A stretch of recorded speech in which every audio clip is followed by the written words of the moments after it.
Once around the park, James, and don't spare the horses.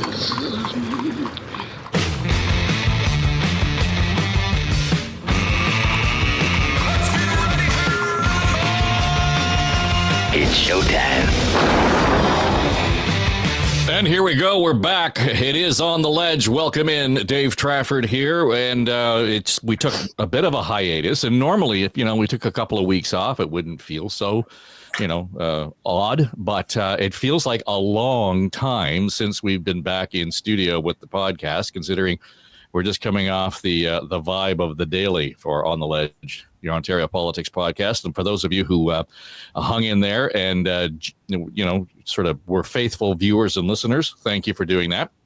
A lot of you were new to the show as well. We can tell just by the numbers and how it popped up on the various platforms, Apple, Spotify, iHeartRadio, etc., and certainly on YouTube. So again, if you're watching on the YouTube channel, hit the subscribe button, and all of this show falls into your inbox with notifications every time we post it, along with Now and Next. And we've put that one, we've rebooted the show Now and Next as well this week. So we've got our cast in place, our comms and strategy team. So we get into some of the details. We focus a little bit more on the politics of Toronto, but we did get their take on the outcome of the provincial election. Okay, not much to talk about, so why don't we get to it? Keith Leslie is here. He is one of our longtime contributors to On the Ledge, and of course you see and hear him on CH Television. John Wright is our founding pollster, and Tim Hudak, the former leader of the PC Party of Ontario, and former Premier of Ontario Kathleen Wynne. Good to have you back. So I just, we all got our chance to sort of kick around the entrails post-election. Curious to know, and I know we talked a little bit about it last week after Mark Carney was coronated as the leader of the Liberal Party. But your take on the sort of the general landscape now in Ontario after we saw what the outcome vis-a-vis the election result. You're asking me? Yeah. Yeah. Well, I think I've been watching online the postings of the new members who are the new Liberals who are going into the House, and all the new members doing their training. So it's sort of an exciting time. I think that as during the election, it's going to be all about the trade war. It's going to be all about how we can make Ontario stronger. That's what Ford ran on. I will be interested to watch how the other files go, and education, healthcare, housing. All of those things are urgent right now in the province, and they weren't talked about a lot during the election. So I'm a little bit worried about those files, but. There's always renewed energy, and Tim will know that. There's always renewed energy when the House comes back, and there'll be a throne speech, and we'll be off and running with a bunch of new members in the House, and we'll see how it goes. It's going to be an interesting session. Yeah, and I understand, Tim, the idea that tariffs are still going to dominate the agenda. I mean, if you listen to the Premier's speech yesterday after the swearing-in ceremonies, it was just directed at the Americans. There wasn't very much at all about what was going to happen vis-a-vis, around the kitchen table in Ontario. He quoted Ronald Reagan. He talked about, the wars the Canadians fought in alongside the Americans. He really targeted the American audience here. And I understand why. I get that. That's the important part of it. But where's the diminishing return in terms of where we get too distracted and we don't talk about, okay, education really needs its attention right now. Healthcare needs attention right now. So those things need to be dealt with. Housing needs to be dealt with right now. Tariffs can't be the only file on this desk. But it is a 5-alarm bell, right? It is a 5-alarm bell. So I'm happy to talk about cabinet and the education and health portfolios. Just to your first question there, Dave, about, takeaways from the election. Hall of Fame, like, honest to God, a premier now who has won 3 back-to-back majority governments with an increased share of the vote each time has not been done in Ontario's history. Credit to the premier, his performance, his leadership, and hats off to Corey Tenike and his campaign team that executed an excellent campaign, strategically smart. To the New Democrats, get a chance to fight another day and try to become the official opposition party and then move to government if they can be seen as more palatable to a broader array of voters. So Marit Stiles gets a chance to fight another day, and they did a good job defending seats despite their overall vote going down. The Ontario Liberal Party, some of my colleagues have more insight into their chemistry. But I think it's going to be hard for Bonnie Crombie to be there for the next provincial election campaign, losing your seat, not winning a seat in Peel. 14 seats is an improvement, but man, they should have done better. And to survive, she's a relatively new leader. Do you have the team around you and the loyalty of the troops to get through a leadership review battle and contest another day? That's my main takeaway. Happy to come back to cabinet momentarily. Again, I think that we do want to get to that, but just your take in terms of where is that line? I mean, where does the attention have to be centered? I get it on tariffs, trade, but when do we need to really make the point that, okay, we're here for 4 years, though. We can't just talk about trade and tariffs. It has to be a broader view. Peripheral vision has to be expanded a little bit to make sure that we've got healthcare, we've got education, we've got the big files that have to be taken care of, particularly housing. And you've been not shy in criticizing the government for failing on the housing file. Yeah. So I got 85% on my pool for cabinet. The stakes weren't too hard this time because largely key players stayed in place, but it is really purpose built for the tariff war. So the major portfolios are largely the same. And then there's this economic basket. Steve Lecce has got like my dream ministry, right? Energy, mines, connectivity, and broadband increase. You throw in booze there, and I would have been in heaven with that file, for goodness sakes. And in the middle of a trade war, right? That is a powerful ministry. Combine that with Pacini staying on at Labour, Vic Fideli Economic Development. So this is purpose-built for the trade war. To your point, Dave, are there gaps in health and education? Here's what I'll say no. So Paul Calandra, who's regarded as a fixer, a trusted person to put out fires, has been given education. We're clear the Premier feels they could do better. And Todd McCarthy, also a very talented communicator, real hands-on fixer, now gets the environment file. Two files where concerns are usually vulnerable. So I get your point, but I think they have those bases covered with some new talent in those files. Housing, great opportunity for Rob Flack, right? He's elevated quickly as agriculture minister, previously associate for housing. I'm going to encourage this with all my might through On the Ledge and talking to the minister personally. Housing can be the buoy for us to grab onto safely during a trade war. It is not an export sector. It's impacted, but not nearly as much. Such a large part of the economy. The time is now to really boost that sector to help us try to keep our head above water. Keith, your take on the $189 million cabinet shuffle? Well, I think there was a real missed opportunity here. I mean, obviously, again, agreeing with everyone, the focus is Trump and the tariffs, and we know the Premier's going to run with that ball. He kept intergovernmental affairs. But the one real missed opportunity to me was keeping Sylvia Jones as the Deputy Premier and the Minister of Health. The health file is just a disaster for this government. I mean, it's not just hallway health care that has become entrenched. The shortage of family doctors, 2.5 million Ontarians without one. Everything else associated with the emergency departments being closed. All of these files have just gotten worse and worse, especially in parts of Ontario where they get Conservative MPPs elected. There should have been a signal here, a new Minister of Health coming in to address these key issues. I think in housing, obviously something has to be done because Calandra, for all his praise as being, a fixer and a guy that keeps things calm, he didn't get any housing built. I mean, the housing starts are way off again. Even the first 2 months of this year, they're so far off their targets. Something drastically has to be done. So I suspect some new policy has to come in there to province-wide policies to get more housing built. They're going to have to give right of way, as of right for 4plexes or 6plexes, these sorts of things. It's going to take, a new minister coming there, but I don't think Calandra did a great job there. And why is he going over to education? Does it need a fixer right now? Most of the contracts have been signed, or are they planning something in education that's going to upset the teachers or get them angry again or continue cuts as the teachers see it. And then, we need Calandra to sort of keep a lid on those sorts of things. But again, to my first point, I really think that keeping Sylvia Jones in as not just the health minister, but the deputy premier as well, was just the wrong signal. There's a huge problem there, and it needs to be addressed, I think, with the new minister. John? Well, I'm of the view that we're not really going to have much on the domestic front in Ontario until probably at least June.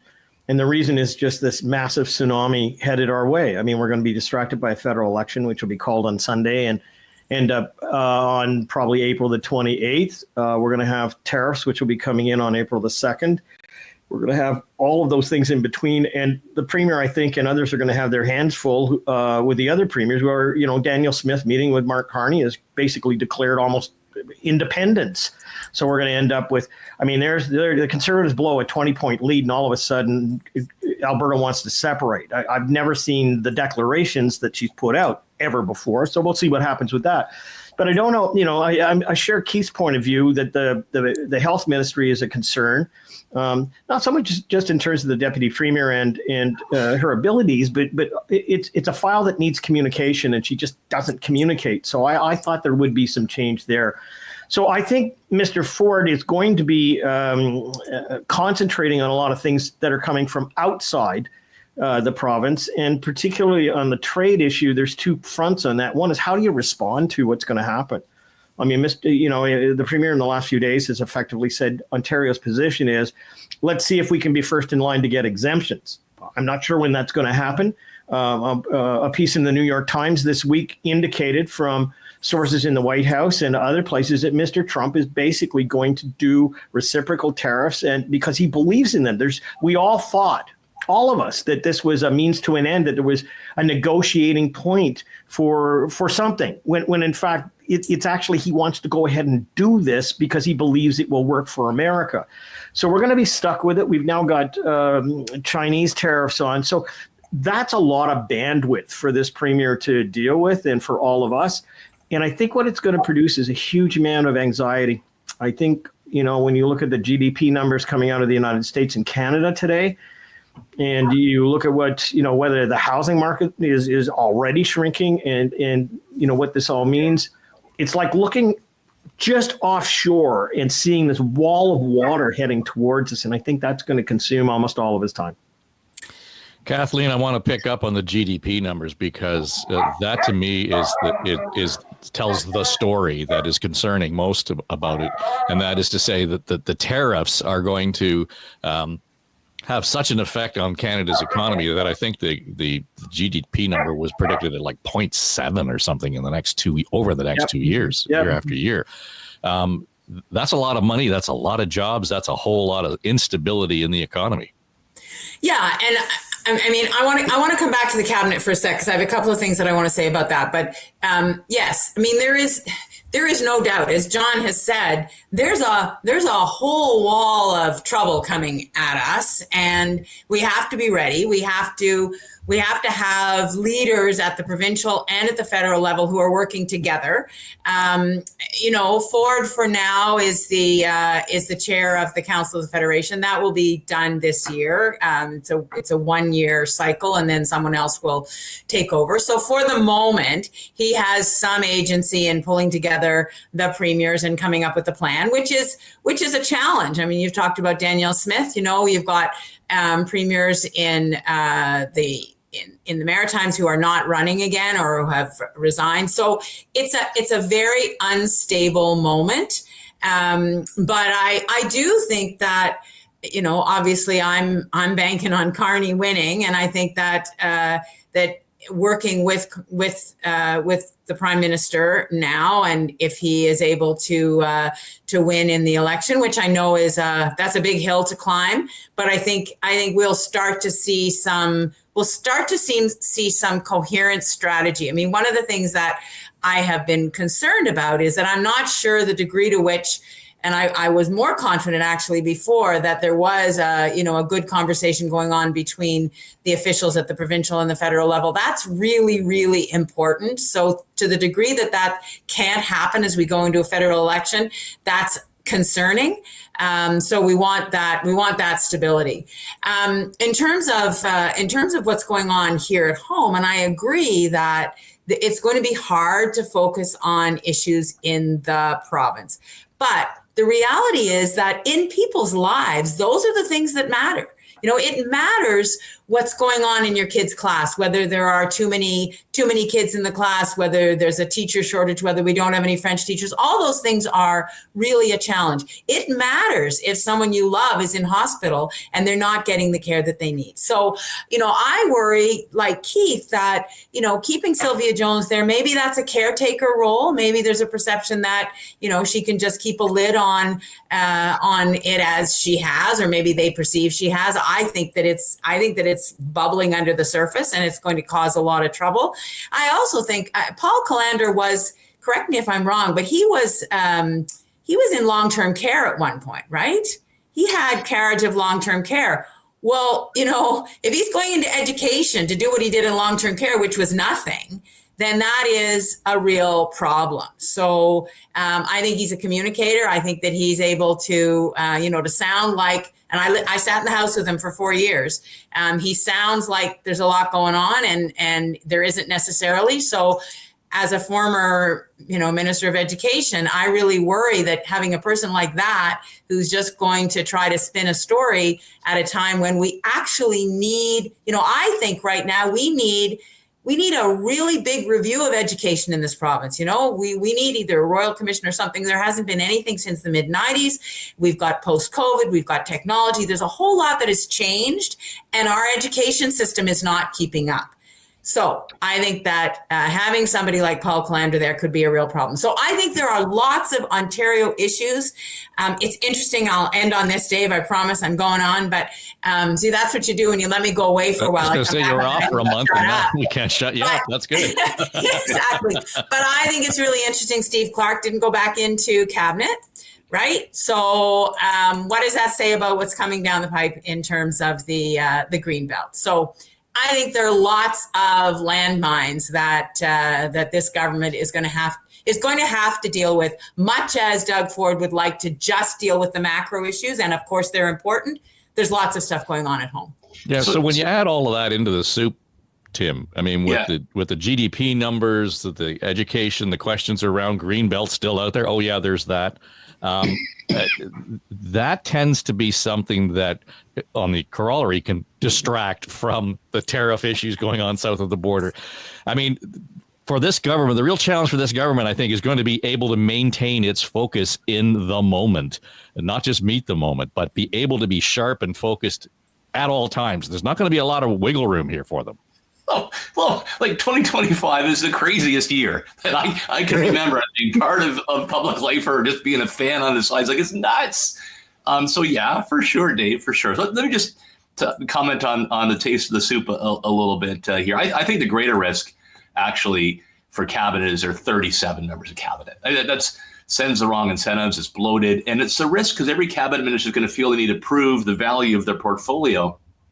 It can be chaos. It means at a time that is very challenging and can switch on a dime that you could get distracted because just too many voices around the table driving the agenda that they're paid to advance. I think that's actually the most disappointing side. I think Sylvia Jones is a very talented, competent, smart player. Like when I was leader, she was in my caucus, so I always gave her lead roles. So no surprise to me that she remains deputy premier and Minister of Health. I think the health system is like a bit of a jalopy that you repair for a while. You sort of paste together, throw some duct tape and some more gas in the tank, and it's going to break down again. It's the nature of our system. I think she's strong. And Paul Commentator, yeah, he was at long-term care for a short time, but there he actually calmed the waters, got investments going, and expanded care in more homes. And then he was quickly moved into municipal affairs after that because of the Greenbelt scandal. So he is clearly, and he did a very strong job as House Leader. Premier regards him as a talent who's good at managing issues, putting out problems, and keeping negative things off the radar. Let me guess, Tim, that healthcare jalopy could be fixed with a nice new private car from the private sector. Give me 2 cars in the driveway, Keith, and we can spend a whole show on that, right? Give me some choice in the system and such. But I just believe that a command and control healthcare system, no matter what government's in office, is doomed to break down from time to time. Well, here's the problem, though, Keith. I mean, I get what you're saying, but to do that, even reconsider or reviewing deeply and kind of coming up with a new game plan for education or healthcare or long-term care is going to require an incredible amount of bandwidth and oxygen at the government level that, again, I go back to, they need to be focused in the moment right now, very sharp. They don't have a lot of wiggle room to be distracted from anything. Quite frankly, we don't have the attention span to deal with the big issues right now. Well, we're going to have to make a little room for it. I mean, the nurses are going out today in front of every hospital in Ontario, just demanding this is a fairly simple fix. Let's set nurse to patient ratios, because right now they're just so far off the charts.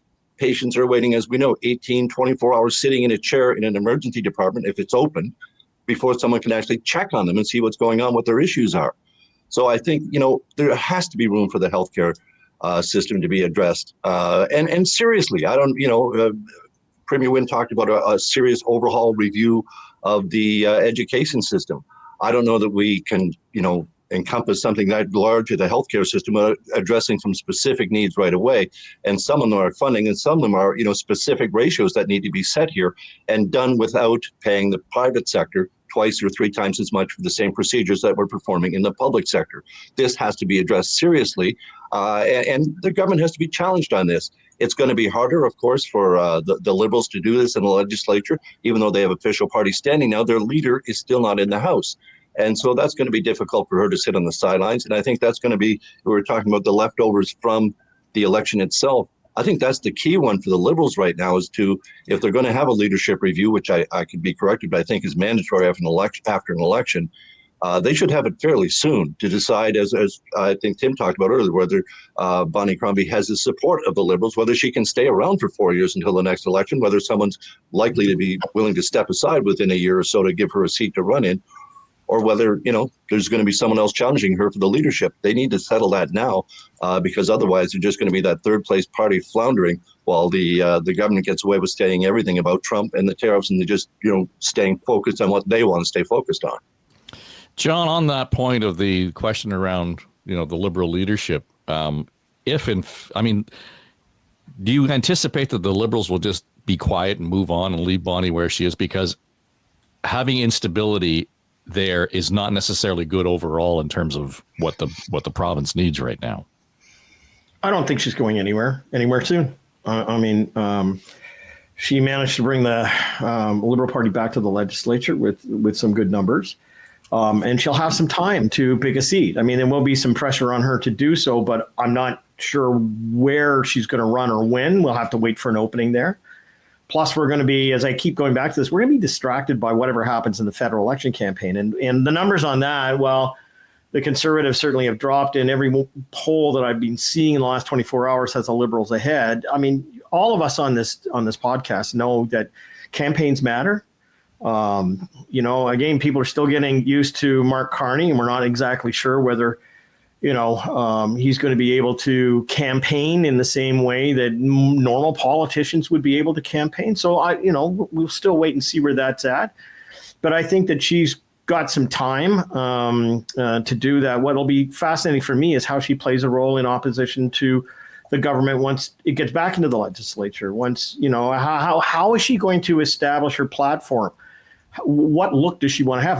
There's some production issues, if you can put it that way here, where, it's just pure execution. How will she critique the government from being outside the legislature? Does she want to give that a particular look?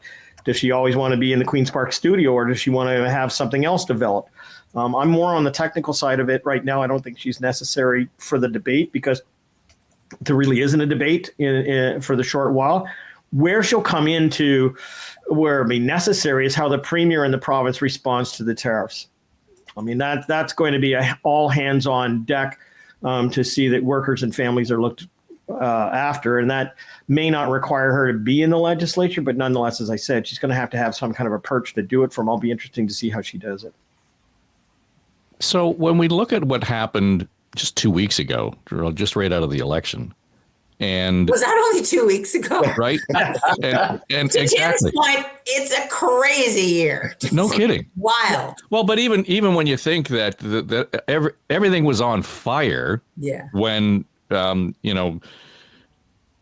Ford was heading down to meet Lutnick and all of those sorts of things, and everybody was in the media and they're just throwing spitballs at each other. They came out of the meeting, Kathleen, and said it was a productive meeting. and everything has gone quiet. The follow-up meeting was not involved. It didn't involve politicians. It involved the actual officials in the ministry and the departments that are involved in this. Right. I'm taking that as a positive. You? Yeah, I mean, on the radar, starting the relationship, and as I've said before, the conversations between the officials are so important. So, for Ford, it was part of an election strategy, and it worked. But I think the substantive part of it was that, as I say, we're on the radar, on somebody's radar. Who knows whose radar? I mean, it's just really hard to know, Dave, exactly who's paying attention to whom. I think that Ford has done a good job in terms of the message that he's been delivering in the States, not just in these meetings, but on media and so on. So I think that there are quiet conversations going on. Honestly, there will be conversations going on every single day. There will not be a day. And Tim, you were down in Washington, so that there are different relationships. People will have different connections with whether it's governors or whether it's members of Congress or whether it is, officials in Ontario talking to officials in the States. So I don't think anybody should worry that those conversations are not happening. Whether President Trump pays any attention to what he's told as a result of those conversations, that's the wild card, literally. You just can't assume that strategies that are rational and that have been used in the past are going to work with this man. I just think that's what's keeping everyone on tenterhooks right now. Yeah, agreed. But Tim, I think that's the issue. And on the positive, again, I think that it's quiet and that we're having these conversations in a relatively mature way is encouraging. But on the other hand, I keep hearing members of Trump's cabinet come out and say, well, if this happens, then this will happen and that will happen. For example, on the retaliatory tariffs and so on. So, we may not have the exact list right now that you think you have when everything falls into place on April the 2nd. And within a breath, there's a whole flurry of activity, and the Trump administration is trying to backpedal it or trying to reaffirm it or change the direction or change the channel. His own cabinet doesn't know what the hell's going on. It's so true. Exactly. Oh my God. Yeah. You certainly, as Premier Wynne said, certainly picked that up when I was down in Washington, D.C. as part of Premier Ford's Ontario Day, where we had Republicans saying they agree. They don't know why Canada's in the crosshairs. Let's turn our trade guns on China. But then they also say, Dave, but I'm not going to say anything quite yet, or I don't want to get primaried in the time ahead. I remain an optimist in all this. And yeah, I think the bad news is we're just on the first hill of this roller coaster. We could be looking at, 8 to 12 months of this, but I do think we'll hit flat track. And here's the main reason why. I just think that Canada is so interconnected economically and culturally that the president ultimately won't be willing to accept the pain of impacts on stock market and inflation and push back from his own members over time. Now, if it were ideological, if they truly believe that tariff barriers will cause an economic revolution, they're willing to gut that out for 2 or 3 years for new factories to pop up in the States, that's one thing. But I think that President Trump is so transactional and there's so many other major issues on his plate, from Gaza to Ukraine to Europe and domestic issues, that I feel optimistically that there will be a deal that is made for the benefit of both the U.S. and Canada and not jump off the cliff. Yeah, if I could, I just want to jump on Mr. Ford's trip to Washington, just briefly. I mean, what he did there was, he came out and he said both sides have agreed to turn down the heat. That was his success there and to get a future meeting. And indeed, I think to your point that the rhetoric is absolutely dialed down on both sides for the most part. But Premier Ford has gone so far to try and keep the things smooth. And, we hear him professing his love for Americans and all that sort of thing. This week, he went so far as to say it was a compliment for President Trump to suggest we become the 51st state. How great is it that they consider us so great they want to have us as part of I think that was a step too far. He didn't repeat it in his cabinet speech yesterday, I noticed. I think, saying that it was a compliment was just a little step too far for a premier who I think has done pretty well in this file overall, slapping on the electricity tariff and then being very quickly willing to back it off, knowing that that's what he was doing and was going to have to do, and that it actually got Trump's attention. Remember, Trump said, he didn't name for it, but he said, as a politician in Ontario, he took that tariff off. That was a smart thing. He's a strong man. That's the kind of attention we got. Now we have the official do the talking. But as I say, you can go so far to calm the waters, but claiming that, being talked about as the 51st state is a compliment, that's not helping. But Keith, remember, this is a guy who he wanted Trump to win. He said he wanted Trump. Yes. He didn't want Kamala Harris to win. Kamala Harris, who, is a progressive and is rational and is smart. He didn't want that person. He wanted the wild, rich guy who's a bully. That's who Doug Ford wanted to have win the election. So underneath all of the sort of pushback he has to demonstrate right now, and I think he believes it. He obviously doesn't want Ontario or Canada's economy to tank, but fundamentally he doesn't hold a lot of disdain for this guy. He actually admires him. He wanted him to win the election. So that's where he will trip into some kind of respect for Donald Trump that a lot of us just don't have. Well, John, if on the one hand, Ford wanted Trump over Kamala Harris, it was interesting to see that all the noise and oxygen that was taken up in media this week because Trump said he would prefer to have a Liberal in the Prime Minister's office in Canada. And oh my God, we got so distracted chasing that car. It was hilarious. Well, I find the Premier to have been, I was asked this question earlier this week, and somebody said, well, is he a diplomat? And I said, well, I found him to be a really pragmatic diplomat. This is a very different Doug Ford than when I covered him doing polling at City Hall. I mean, he was really pugnacious and really difficult in many, many circumstances. I didn't find him a particular bridge builder then, but take a look. I mean, he was right out of the gate where he found necessity to have a relationship with Chrystia Freeland, which he was back on social media again this week, and then with Dominic LeBlanc and with other people. I mean, he's got relationships that matter. I think where all of us misjudged, all of us, was the impact that Donald Trump was going to have on the world and how he was going to turn it upside down. I mean, if you saw Donald Trump as being somebody who was going to be the alternative to Kamala Harris, who really had no agenda. I mean, honestly, there wasn't anything on the border. There wasn't anything on the economy. There really wasn't anything on what mainstream the United States, America wanted. That's true. And what she called out is what we're getting, but she wasn't dealing in the campaign trail with the stuff that was necessary.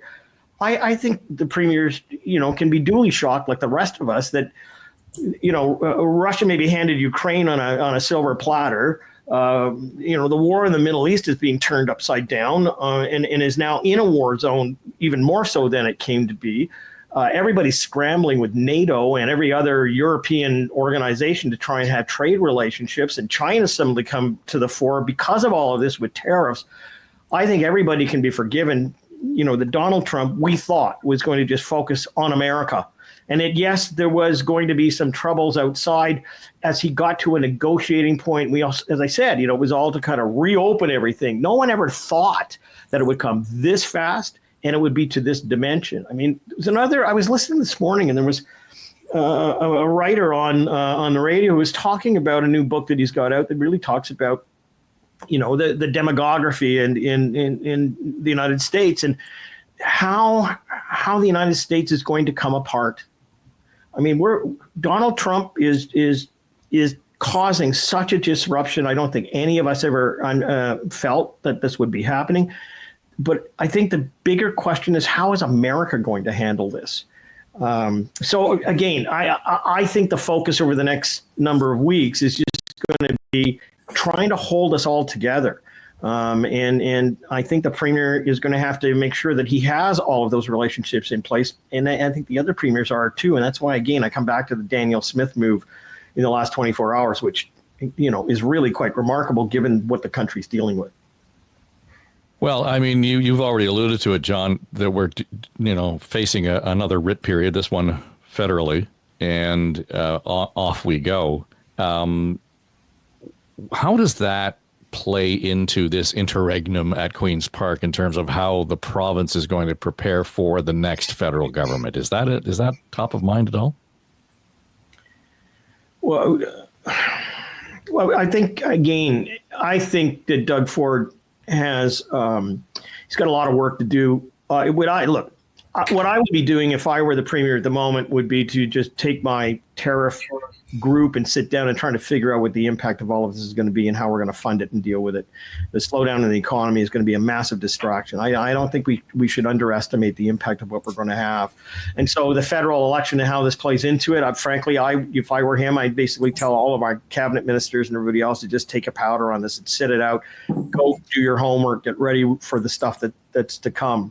I think, we're going to have a campaign where the Conservatives federally, where Doug Ford, we know, hasn't got much of a love interest in, is going to let this thing play out. But I really think that this is now a period of time over the next 2 months where the government of Ontario has got to get down to business to figure out what's coming, because it's like COVID. You can see it. It's coming. This time you've been through it once before. You now got to figure out what to do this time. I don't know what else you would be doing. Yeah, go ahead, Kathleen. I was just going to say that the interregnum is between now and the 14th of April and then the 28th. So there are these 2-week, 3-week periods where what do we do? We just seem to be at risk of drifting. Well, sometimes that's what it looks like. I don't think that actually will happen. There will be a ton of work being done at Queen's Park. All those ministers have work that they have to get back to. The ones who have been in the files, and the new ones obviously have to come up to speed. The MPPs have a lot of constituency work to do. There will be lots going on. I just wanted to hear Tim talk about whether he thinks Ford will do what John has said. Do you think that the whole Ford team and all the volunteers actually will stay out of the federal election? Because that's the question in terms of time spent. Like, are you going to be focusing on being part of that federal election campaign in one way or another, or are you actually going to be focusing on your work? Because it's a tough position that the Ontario Conservatives are in, because there is, as John said, there is no love lost between Poilievre and Ford, obviously. So I'm just fascinated. I know what Liberals are going to be doing, but I don't know what the Conservatives are going to be doing provincially. Yeah. So I'm pretty sure I got a good line on sight of this. And thanks for the question. I think there's really 3 classes of Conservatives, provincial species. So I think that those in elected positions and senior staff will obey the Premier's commandment to stay out of the federal election. He's given that clear. Get too much focus on here. Don't get caught up in that or distracted. Second class will be probably some staffers that are angling for a job if Poilievre wins in Ottawa. Climb up the ladder, interesting experience, national mandate. So I think you'll see some skirting around the rules there. Volunteers you can't really control, nor should you. So you'll have many of the volunteers who help out provincial campaigns will still get active in the national campaign because they want to win. And Poilievre has energized that group of people very, very well. So I think that's how they'll react. Federal election is critically important, obviously. The obvious reason, the next prime minister does need a mandate to negotiate with the president, the administration, but equally importantly, to galvanize the country and to bring the premiers together. It's hard to do that without that authority. But here's the other reason why it's most important. In talking to senior leaders at political level in the civil service in Ontario, they're very frustrated with the paralysis in Ottawa. So to Dave, to your point, that they do feel that there is, because of the vacuum in leadership, they don't really have their game faces on. They're reacting instead of being proactive. That's probably the most important reason why we need a federal election, to have whoever wins focus like a laser on the big issues, both civil service and elected officials. Yeah, Keith, this is going to be the battle for Captain Canada as well. Ford right now wears the cape. understandably, Carney is stepping into that role, but within the next 5 weeks, the prime minister, whoever it is going to have to assert himself in that role. And again, what does that do in terms of the dynamic at the First Minister's meeting? Well, one of Doug Ford's real strengths is he plays well with others. And this became clear during the pandemic, and that relationship he developed with Chrystia Freeland, and then later down with Trump, with Dominic LeBlanc. Olivia Chow was a real nemesis. He worked well with her, getting deals done with her. So crossing political lines and making deals and getting stuff done, that's part of his core. So I think he's more than willing. I think he's even kind of suggested that, if Carney wins, that he's, absolutely willing to work with Carney. He said, but I don't really know Poilievre that well. But I think there's an awful lot of conservative common ground that could be had there if Poilievre becomes prime minister. I don't think Doug Ford will have a particularly tough time working with him, especially now that he's got his election out of the way and he's got his 4-year mandate ahead of him. So he's not going to worry if Poilievre takes some, hard conservative cuts that affect Canadians. Ford won't have to pay a price for it. So I think he can work well with all of them. But as I say, I think that's his real strength. And that's what Canada needs right now. So we've got Ford playing, as you say, Captain Canada, wearing the cape. He may take the cape off and don it over the prime minister, but he may still be the one that comes with the strongest attacks, especially when the prime minister wants to stay above the fighting and say, look, I've got some provinces that they're just going to fight you on this. I can't control this. The electricity export's a great one. Again, it really, clearly gets a jolt right through to the White House, right through to the Oval Office, it seems. So Ford can, maintain that role, especially if the prime minister wants him to play that role. He'd love it, and it'll fit him well. And again, leave room for the prime minister to sort of stay above the fray, but try and get an actual deal of whatever we're trying to get it with. There's some goalposts that we can actually see that stay in place with Trump and the administration. But John, when we look at the date even for the federal election, and then we're going to have a cabinet installed, and then we're going to have a throne speech, and all of these things are going to have to play out. The Trump administration doesn't know who they're dealing with until maybe into May? Well into May, June? Well into May. Yeah, absolutely. And that's just the way it's going to happen. I mean, what I heard this week in conversations that a few people had was that there were actually, what came out of that meeting in Washington was that the bureaucrats were actually starting to talk, and they were starting to lay some groundwork. And so, I mean, you let the process fold out the way it is. You let the president say what he's going to say. And again, I think we've heard a different tone from the premier, where it was before we want these tariffs taken off to we want to be first in line for exemptions. It's a very different positioning on this. I've alluded to it twice, and I'd be interested in the panel's discussion on it, because what Danielle Smith has declared in the last 24 hours is remarkable. Again, it's this all. My dad was born in Edmonton, so at least I can claim that part of my genetic species has come from the West. But this just seems to be, one of those reactions to the fact that, the Conservatives were going to win. We're all in. Oh, my God, they've blown this lead, so now we got to leave. We'd rather be with the United States. And it's just triggered this Western what will be a constitutional challenge, or the friction that's happening. I mean, it seemed that everybody except Danielle Smith, a little bit with Scott Moe, was trying to play with the levers that they had to try and get in and put pressure on the United States. It wasn't with Danielle Smith, and now it's kind of like, well, if we don't get our way, we're going to leave, or we're going to rebel or something like that. And this is just it's more than a distraction, because it'll be one more thing that the government has to deal with in addition to Donald Trump, and it will involve the premiers, and then we're up against the G7, with all of that, and Zelensky coming. So I wonder, how unsettling this is going to be with the West going in the direction that, she wants to lead it. Yeah, well, Tim, it's the exact opposite of what you described in terms of the strategy coming out of Queen's Park. I mean, just sit on the sidelines and shut up. That's not happening. I mean, just, blatantly saying Carney's going to be worse than Trudeau, and we know she wasn't a Trudeau fan. So, take it from there. Yeah, Alberta can be a different animal, and Danielle Smith, they're very different approach than Premier Ford. Sort of cut her teeth together, climbing up the ladder. We're opposition leaders at the same time. She got across the finish line. Kathleen Wynne stopped me. But I think I'm going to guess, right? This is guess for Alberta politics. I think it shows, outside of character, the deep wounds that still exist from the National Energy Program and the real distrust of Ottawa on all things energy, including pipelines. I do think there is a risk that the Prime Minister Carney will play an anti-Alberta card to divide the nation, knowing they're not going to win votes there, to try to succeed in Quebec, Ontario, and East, by being very aggressive and saying we are going to cut off oil, gas. We have to have cards like that can help galvanize the issues Premier Ford did around the Trump and trade and standing up against the Americans, cater anti-Americanism. I think there's a risk to toss Alberta overboard. So can I just weigh in on this? Please.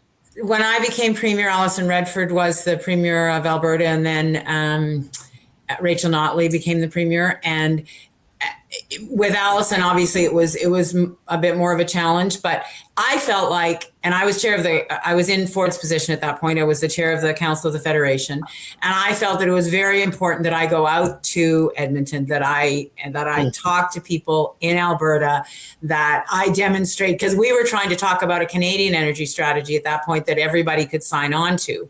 And so I went out and spoke to the Chamber of Commerce. I think it was in Calgary. So I think, to Keith's point about the relationships, maybe there's a role for Doug Ford to play here with Danielle Smith.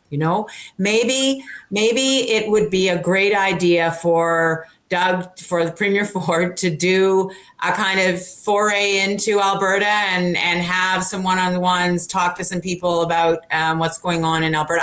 I just think that that's something that could usefully happen over the next few weeks while we're in the middle of a federal campaign, because, we've all said he's got the Captain Canada hat right now. Who knows where it's going to go after this?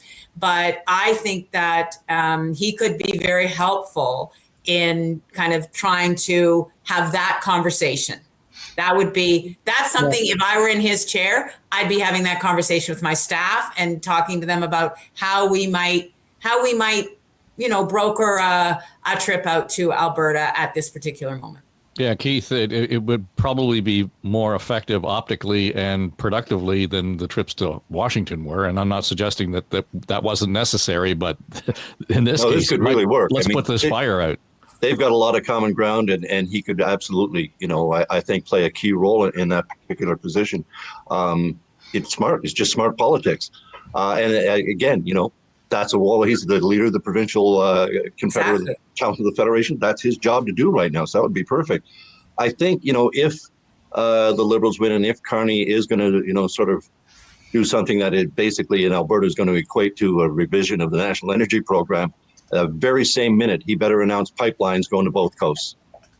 Otherwise, this will become a serious constitutional crisis. I mean, Alberta is just feeling really dogged by this. I understand their position to some degree, but, we need them playing, on the team. We need everybody on side, and say Alberta and to a lesser extent, Moe and Saskatchewan they weren't willing to do that to the same degree that we would like to see. So this is the role I think that Doug Ford can absolutely, as Premier Wynne points out, Doug Ford could absolutely fit that in right now. He's got the time. I would think, as you say, David, more productive than actually going to Washington. He's done his thing in Washington. He's got all the attention he's going to get there, as far as I can see, as a provincial premier. Focusing on the national scene. But again, if Alberta is going to be hampered with the exports, if we're going to somehow restrict the exports or tariff them, whatever, put a levy on them, we have to be giving them some absolute foresight that there will be pipelines, there will be new markets for them in the East and in Europe that they'll be able to get their product to, and not, Quebec's going to have to come up here and agree to a pipeline going to Tidewater. That's all there is to it. I think getting one to BC can be done fairly easily, but getting one to the Quebec, New Brunswick, it's going to take federal leadership and Quebec agreeing to come along with this. It's got to stop.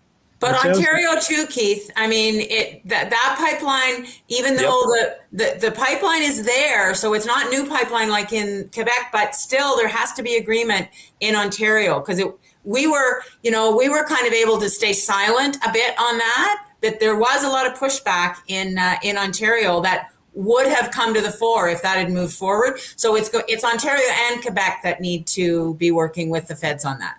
Correct. Interesting. Yeah, and John, we talked about it last week after the leadership vote for the Liberals, that in fact, Prime Minister Chrétien gave Carney some cover there, because he was the one that was adamantly banging on the desk saying we got to have the pipelines, and you know, he set the table for him. I mean, I realize it was good populist rhetoric in the room, but at the same time, you know, that got a cheer in the room too, and that was the Liberals who 86% said yes to Carney. Well, and if Carney's main word in his speech was, "I'm a pragmatic leader," which meant, you know, off with the carbon tax. And I know people will say, yeah, but that's just, you know, signing with a order in council, and the legislation is still there. So we don't know whether or not when he gets back, he's going to keep it or raise it. Like, okay, fine. But if that's the tone that this the Prime Minister has, then he does have, and he's meeting with the Premier of Alberta, he's got equally as much of a problem in Quebec. You know, Keith is absolutely hit the nail on the head. I mean, the Bloc Québécois came out a week ago, basically said, no, we're not on for this. It's for social reasons, whatever that means. I mean, and we haven't even talked about the Aboriginal community and how they're going to deal with this issue. But Quebec is the issue. Now, if Ontario said okay and it was to go through there, right now they're the stopping block. So maybe Premier Ford has got a series of plane tickets where he's kind of got to go to Alberta, and he's got to meet with the Premier there, and then he's going to fly into Quebec City and meet with Legault, and then he's got to come back to Ontario, and then out and back and out and back. Maybe that's the role that he's got to bridge while we're during an election campaign to come up with this. But you've got to let the pressure out of the pipe for Alberta. I'm not sure how you do it. And I don't know what the Prime Minister is going to say, you know, after meeting with her. But the reality is, it is, as Tim said, this issue has been around since Red Square. Oh my God! I mean, when I was an intern at the legislature, it was an issue. It hasn't changed, and it's vital. And especially now it is. But it's going to take a lot of work between Alberta and Quebec now, and. You know, maybe Premier Ford has a role to play in that.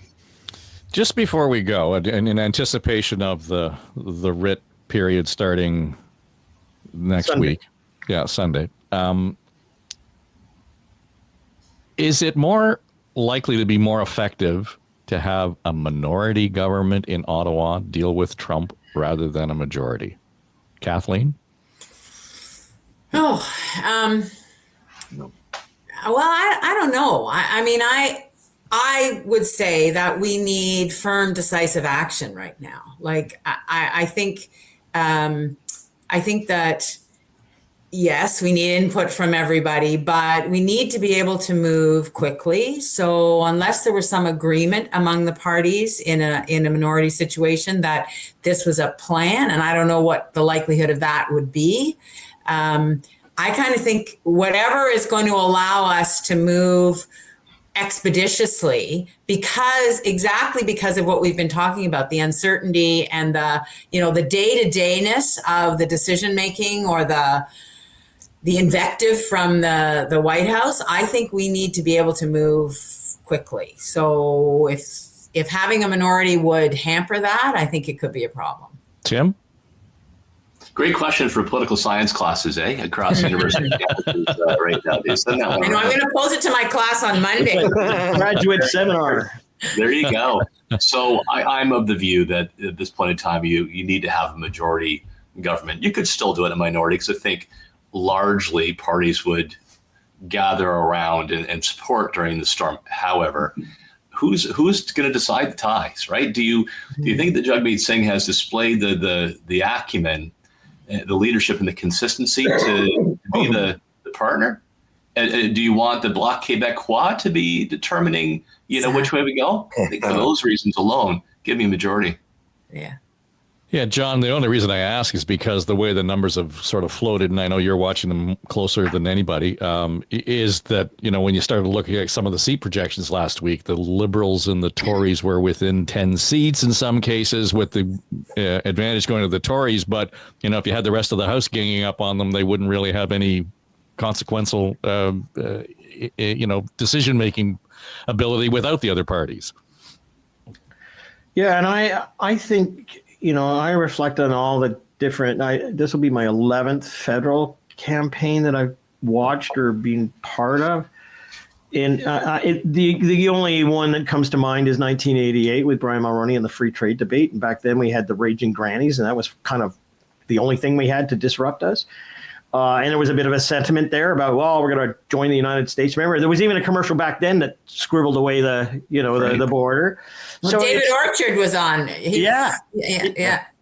So it's kind of reminiscent of that, but I can't sort of suggest or predict or even notion at the moment who's going to end up with one at the end of this day. It could be. I mean, thinking of Trump sitting there, just a day ago, looking into the camera and saying, well, I don't want to work with that stupid conservative. I'd rather work with a liberal. And then everybody else playing these mind games of three-dimensional chess saying, what did he really mean? I think Kevin O'Leary called him on the phone and said, you should say this and it'll be better. Who knows? All I do know is that Donald Trump and what he says about this whole debate and what he does could turn the election or turn the fortunes of a party on its ear 24 hours before the vote. I mean, you can get out of bed in the morning of the vote and basically say something that's outrageous, and then all of a sudden everybody kind of goes, well, I don't know how I'm going to do that. So I think it was pretty easy to predict in 1988. In the last week, remember, it kind of switched. In the last week of that campaign, I think this is going to come down to the hours, and I can't tell you how it's going to end up. I really can't. All right. Well, I will say that a majority will be better than a minority. That's for sure. I just want to weigh in that I think Canadians generally prefer a minority government. I think they find it more accountable. This would not be one of those situations. I think Canadian voters as well would like to see a majority government, if only for the fact that Trump would view a minority as weakness, if nothing else, let alone the decision making and the time and all that sort of thing. Trump would view it as weakness, and any prime minister would just be open to being, Zelensky in the Oval Office. The only thing I want to add, I just throw it back to the crew, but I think this is going to be more about character than policy. I think the pivot problem with the Conservatives is, and you do hear it all the time, and it is in, whether you look at Abacus numbers or Ipsos or anything like that, Pierre Poilievre's a nasty guy. I mean, you hear that all the time, and it shows up in the research, which means that if you're going to judge on character, then there's going to have to be a pivot pretty soon, and it's going to have to be better than kind of holding your wife's hand and walking in a field of wheat. It's even that commercial, the tone in his voice, he's yelling at you in that commercial as opposed to talking to us.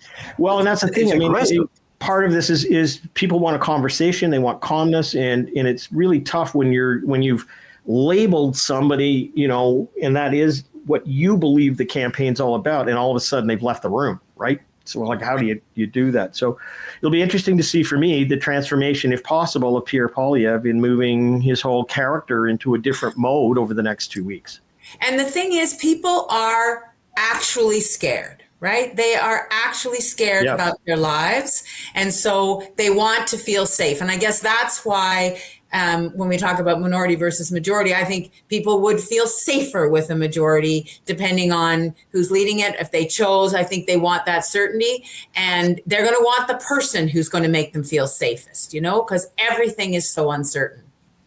I'll just add the other side of the coin as we're wrapping up. Carney's never been on the ice. He's never skated at the professional level. So, I tend to default by who's going to be the better athlete to respond to where the puck goes, and my money's still on the Conservative majority.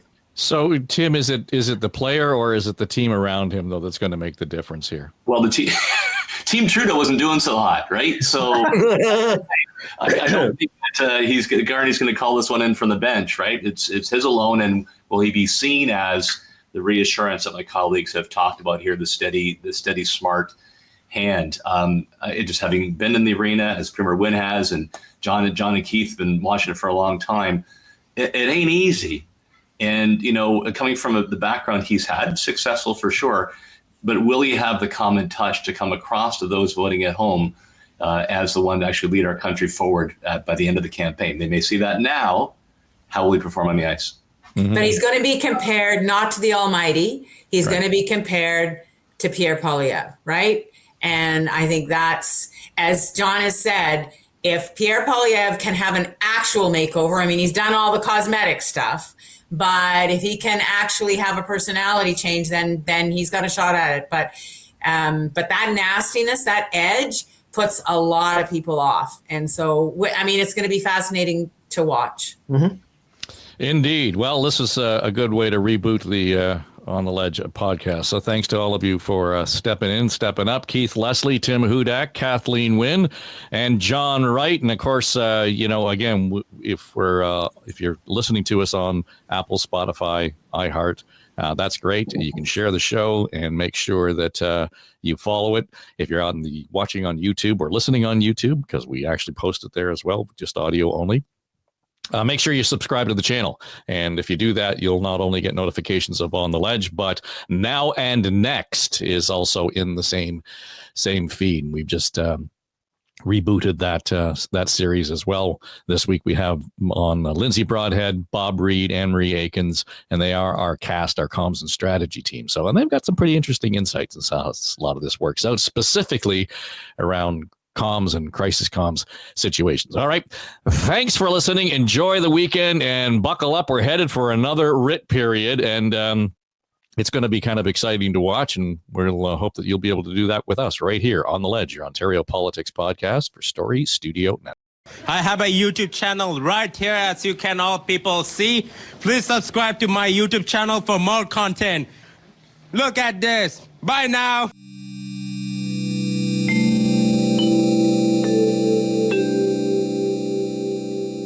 This is SSN. Story Studio Network.